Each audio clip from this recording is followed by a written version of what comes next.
Hello दोस्तों, veterans, नमस्कार। मैं दीवान सिंह। आपको पता है कि आजकल एक मीटिंग होने वाली है और ये मीटिंग होने वाली है कॉन्स्टिट्यूशनल क्लब रफ़ी मार्ग, दिल्ली नियरेस्ट मेट्रो स्टेशन यहाँ पर, और इसकी काफ़ी चर्चाएं हो रही हैं और इसके निकालने वाले हैं चेयरमैन वीर बहादुर सिंह। ओआरओपी के आंदोलन में पूरे देश के लोगों का सहयोग है, चाहे किसी ने गाली दी हो, चाहे किसी आपस में झगड़ा हुआ हो, लेकिन ओआरओपी के आंदोलन की सांकेतिक हड़ताल हो या एजिटेशन हो, सारे लोगों का योगदान है और खास करके उन लोगों का ज्यादा योगदान है जो जंतर मंतर पर बैठे हुए हैं। हम उनके क्रिटिकल रहे हुए हैं, हम उनके आलोचक रहे, केवल और केवल इस बात पर कि वो झूठ बोलते थे और दूसरों को गाली देते थे, वो एक अलग बात है। लेकिन लगातार जंतर मंतर पर बैठकर जो लोग धरना दे रहे हैं हमारे लिए, वो ज्यादा महत्वपूर्ण है। वो अलग बात है कि इनमें थोड़ी टसलबाजी हुई, इन फाइटिंग हुई, ये अलग अलग हो गए, एफबीए अलग हो गया, साहब का अलग हो गया। सबसे पहले यहां पर केवल और केवल 2 तारीखों का जिक्र किया जा रहा है, 6 अगस्त और 17 सितंबर। भाई ये तो आप लोगों ने 2 दिन का ही एजेंडा दिया है। ओआरओपी की रैली तो जब ओआरओपी आई थी उसके बाद लगातार है और उससे पहले चला हुआ था, और यह चला था 14 नवंबर 2023 को। देश के पूर्व सैनिक इकट्ठे हुए और भारत सरकार को बताया कि काफी विसंगतियां हैं कई चीजों में, जब तक तो ओआरओपी भी नहीं आई थी। दूसरे मुद्दे थे, ओआरओपी का शंखनाद वहीं से हुआ था और उस दिन से लेके 14 नवंबर से लेके आज तक साहब का संघर्ष समिति और अन्य दल इनके साथ बैठे हुए हैं। उनके आंदोलन को हमने कभी भी ये नहीं कहा कि तुम गलत कर रहे हो। हाँ, हमने कहा कि आपस में इनफाइटिंग हो रही है, झूठ बोल रहे हो, उनके बारे में हमने जरूर वीडियो बनाए और आज भी वो वहां पर बैठे हुए हैं। तो केवल 6 अगस्त और 17 सितंबर का ही चर्चा करना हमारी समझ में नहीं आ रहा है कि इन 2 ही डेटों का या जिक्र क्यों हो रहा है। डेट तो और भी है, कहीं ऐसा तो नहीं कि अपना अंदर का भाव पूरा करने के लिए इन 2 डेटों को किया जा रहा है, या फिर ऐसा तो नहीं कि 17 सितंबर को जो रैली हुई उस रैली में भाग लेने वाले लोग, कंट्रीब्यूट करने वाले लोगों में आपसी मनमुटाव हुआ, उस मनमुटाव का कहीं यह फायदा उठाया जा रहा हो।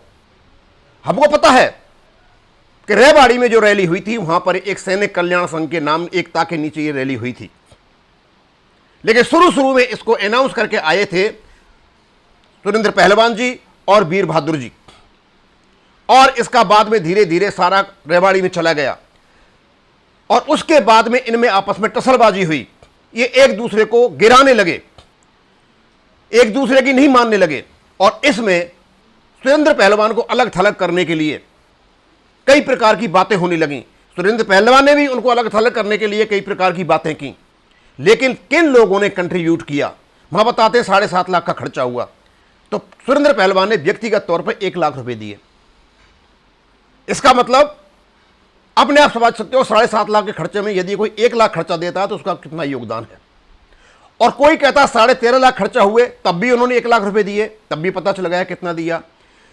अब मेरी समझ में नहीं आ रही है कि सुरेंद्र पहलवान जी रेवाड़ी वालों को अलग अलग करें या रेवाड़ी वाले इनको अलग करें, या इनके साथ जो संगठन है वो इनको अलग करें, या ये संगठन इनको अलग करें। ये इनकी निजी महत्वाकांक्षाएं हैं, लेकिन किसी भी हालत में आप लोग उन लोगों को इग्नोर नहीं कर सकते हो जिन्होंने ओआरओपी की नींव रखी है, और नींव रखी गई थी 14 नवंबर 2023 को साहब का सैनिक संघर्ष समिति के लीडरशिप में और दूसरे संगठन के साथ थे।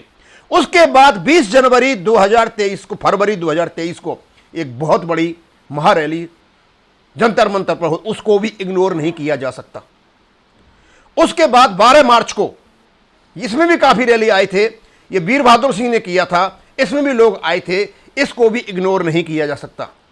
फिर 23 जुलाई को रैली हुई जो एफबीए की उसको भी इग्नोर नहीं किया। बहुत बड़ी मात्रा में लोग वहां आए थे, उनका कंट्रीब्यूशन है, भारत पर दबाव है। लेकिन 6 अगस्त और 17 सितंबर को सेलेक्ट करके इन 2 डेटों को ही क्यों यहां पर मेंशन किया जा रहा है? हम अनुरोध करेंगे वीर बहादुर जी से कि आप बताएं कि यदि आप लोगों को जोड़ रहे हैं तो सबका चर्चा करें, इन 2 का ही नहीं, कहीं और तो नहीं है। और वीर बहादुर सिंह जी, हम बताएं आपको, आप चेयरमैन हो यूनाइटेड फ्रंट के, हम आपके हिस्सा हैं, लेकिन आपने निर्णय लेते वक्त हमसे नहीं पूछा है, इसलिए हम इसके हिस्सा नहीं हैं। आपका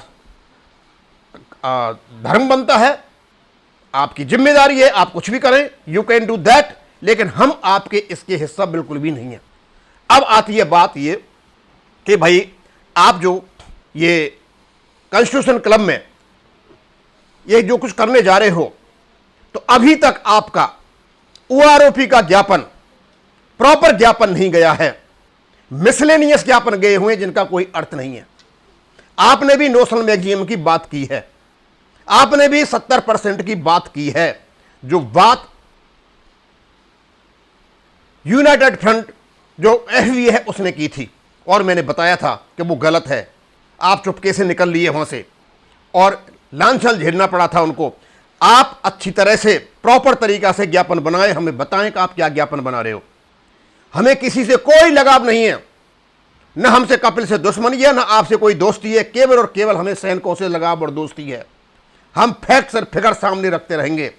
इस प्रकार का जो यह बात आप यहां पर कर रहे हो, ऐसा लगता है कि लोगों को एनसीआर में आकर अलग थलग करने का कोई आपका प्लान है, क्योंकि आप केवल और केवल वॉइस ऑफ सर्विसमैन का गीत गाते हो और आपके साथ जो संगठन है उनको आप डाउनग्रेड करते हो। यह हमारा अनुभव है आपके साथ रहने पे।